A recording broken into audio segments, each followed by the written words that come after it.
ઘનશ્યામ મહારાજની જય. ઘનશ્યામ મહારાજનું સરસ મજાનું રમૂજી ચરિત્ર છે. રામ પ્રતાપભાઈના સસરાનું નામ બલદેવ પ્રસાદજી હતું. તેમની વાડીમાં સરસ મજાના ફણસ થયા હતા. તેથી 5 ફણસ મોતી ત્રિવાડીને ઘેર મોકલાવ્યા ને 5 ફણસ ધર્મદેવને ઘેર મોકલાવ્યા. ધર્મદાદાએ રામ પ્રતાપજીને કહ્યું, સુગંધીમાન કેસર જેવા ફણસ તમારા સસરાએ મોકલાવ્યા છે તો સુધારીને મોટા તપેલામાં ભરો. પછી આપના ઘરમાં ભગવાનની મૂર્તિ છે તેને જમાડીને પછી સૌ સગા સંબંધીને પ્રસાદ આપીશું. તપેલામાં ફણસ સુધારીને ત્રાસ ઢાંકીને રાખ્યું. ઘનશ્યામ મહારાજ સખા સાથે છાનામાના આવ્યા. પોતે જમ્યા ને સખાને જમાડ્યા. ફણસનું તપેલું ખાલી થઈ ગયું. જેમ હતો તેમ પાછો ત્રાસ ઢાંકી દીધો. ચીકણા હાથ ધોવા માટે નારાયણ સરોવરમાં ગયા. સુવાસીની ભાભી પાણી ભરવા આવ્યા હતા. તેમને પૂછ્યું, હાથ શા માટે ધોવા આવ્યા છો? ઘનશ્યામ બોલ્યા નહીં, પણ વેનીરામે કહ્યું, ફણસ ખાધા છે તેથી હાથ ધોવા આવ્યા છીએ. સુવાસીની ભાભીએ ભક્તિમાતાને કહ્યું, બાઈજી, આપણે ઠાકોરજીને જમાડવા માટે ફણસ સુધાર્યા હતા તે ઘનશ્યામ જમી ગયા છે. હવે શું કરીશું? ભક્તિમાતા બોલ્યા, ઠાકોરજીને જમાડ્યા પહેલાં જમાય નહીં. હવે ઘનશ્યામને ઠીક કરીશું. આવે એટલી વાર છે. સોટી લઈને આંગણામાં બેઠા. આવશે ત્યારે 2 સોટી મારીશ. ઘનશ્યામ મહારાજ આવ્યા તો માં લાકડી લઈને બેઠા છે. બીક લાગી, મારશે તો? તેથી છુપાતા છુપાતા ઘરમાં પેસી ગયા. પુત્ર ઘનશ્યામનો મનોહર મુખારવિંદ જોઈને માતાનો રોષ હતો તે ઉતરી ગયો ને તુરંત નજીક ગયા. બાથમાં ભીડીને મળ્યા. ગાલ ઉપર હાથ ફેરવી ને કહે છે, બેટા ઘનશ્યામ, તમે જરાય ડરશો નહીં. તમે તો મારા જીવન પ્રાણ છો. મનોહર મુખડું જોઈને હું જીવું છું. તમારા ઉપર વારી જાઉં. તમે ફણસ ભલે જમ્યા, પણ ફણસ તો ભગવાનને જમાડવા માટે રાખ્યા હતા.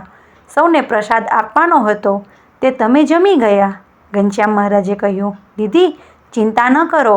આપના બગીચામાં ખૂબ ફણસ પાક્યા છે. ચાલો લઈ આવીએ.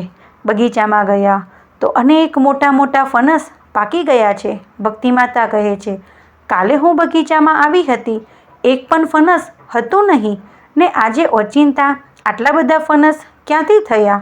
આ બધો પ્રતાપ ઘનશ્યામ મહારાજનો છે. ફણસ લાવી સુધારી પ્રભુને જમાડી સૌને પ્રસાદ આપ્યો. ઘનશ્યામ મહારાજ કહે છે, હે ભાઈ, આ ફણસનું વૃક્ષ તો કલ્પવૃક્ષ છે.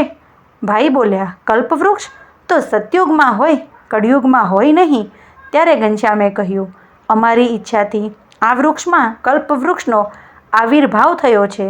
તમે જે ચિંતવશો તે આ વૃક્ષમાંથી પ્રાપ્ત થશે. સંકલ્પ કરો. ભાઈએ વૃક્ષ સામે નજર કરી સંકલ્પ કર્યો. શ્રીફળ, સોપારી, દાડમ, કેરી, જામફળ, રામફળ, સીતાફળ, ખારેક, અંજીર, દ્રાક્ષ, લવિંગ, નારંગી, જાંબુફળ, રાયન, પરવડ, અનેક જાતના ફળ, અનેક જાતના ફૂલ અમને પ્રાપ્ત થાય તો પાંદડે પાંદડે અનેક જાતના ફળ દેખાય છે. ભાઈ આશ્ચર્ય પામી ગયા. મોટાભાઈ કહે છે, ઘનશ્યામભાઈ, કલ્પવૃક્ષનો આવિર્ભાવ આ વૃક્ષમાં ક્યાં સુધી રહેશે? ત્યારે પ્રભુ બોલ્યા, આપના માતા પિતા આ લોકમાં હશે ત્યાં સુધી કલ્પવૃક્ષ સમાન વૃક્ષ રહેશે. બધી જાતના ફળ ફૂલ આ વૃક્ષમાંથી મળશે. જ્યારે ધામમાં સિધાવી જશે ત્યારે કલ્પવૃક્ષનો આવિર્ભાવ લઈ થઈ જશે. મહિમા સહિત ભક્તિ કરવી. વચનામૃતમાં શ્રીજી મહારાજ કહે છે, ભગવાનનું કેવું મહાત્મ્ય જાણવું જોઈએ. ભગવાન વૈકુંઠ, ગૌલોક અને બ્રહ્મમૂળના પતિ છે. એવા ભગવાનને પામી ને તુચ્છ વિષયના સુખમાં હું શું કામ પ્રીતિ રાખું? આવી રીતે મહિમા સમજવો, જગતથી વિરક્ત રહેવું. આમ આ વૃક્ષ ધર્મપિતા અને ભક્તિમાતા ધામમાં ગયા ત્યાં સુધી રહ્યું. અને જ્યારે ધર્મપિતા અને ભક્તિમાતા સ્વધામ ગયા પછી આ વૃક્ષ પણ પોતાની રીતે જ અદૃશ્ય થઈ ગયું. બાળ સ્વરૂપ ઘનશ્યામ મહારાજની જય.